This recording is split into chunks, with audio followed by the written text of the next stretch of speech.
Today's Morning Minute Behavior, Day 12 of the fraud committed by Satan against man.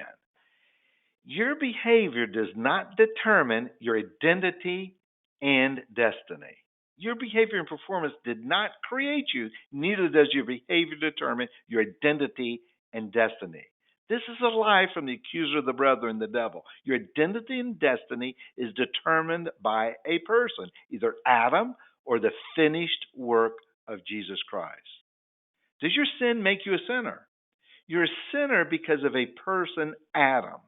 You've been redeemed, restored, justified, made righteous, saved, healed, and made complete by the finished work of the person, Jesus Christ on the cross. Look at what you did, is the accusation from the accuser of the brethren. He stands before the heavenly courts of God, accusing mankind of his wicked deeds and sinful behavior. You deserve punishment, is what the accuser in the heavenly court says. The accuser brings complaint for your wrongdoing from the past. He accuses you and all mankind of your behavior. Look at what you did. You deserve to be punished. You're guilty. This causes you to live in guilt, shame, fear, and condemnation. However, your advocate in court is Jesus Christ.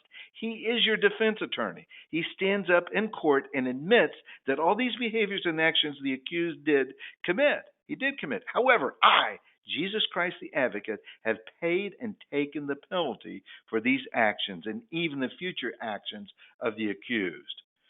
It is up to the judge to rule. All the evidence is presented to the judge by the accuser of the brethren, the prosecuting attorney, and the great high priest and advocate, Jesus Christ, the defense attorney. The verdict is finally read, and a declaration of judgment is made by God, the judge. The verdict is not guilty. Jesus Christ made the payment. All records will be expunged and removed as if nothing had happened. The declaratory judgment reads that because of the penalty being paid by the blood of Jesus Christ on the cross, there is no guilt, shame, condemnation, fear, or worry of your wrong. You will never again go to trial. The case is totally dismissed forever. Your new identity is the righteousness of God in Christ Jesus. And we read in 2 Corinthians 5:21, God made him who had no sin to be sin for us, so that in him we might become the righteousness of God.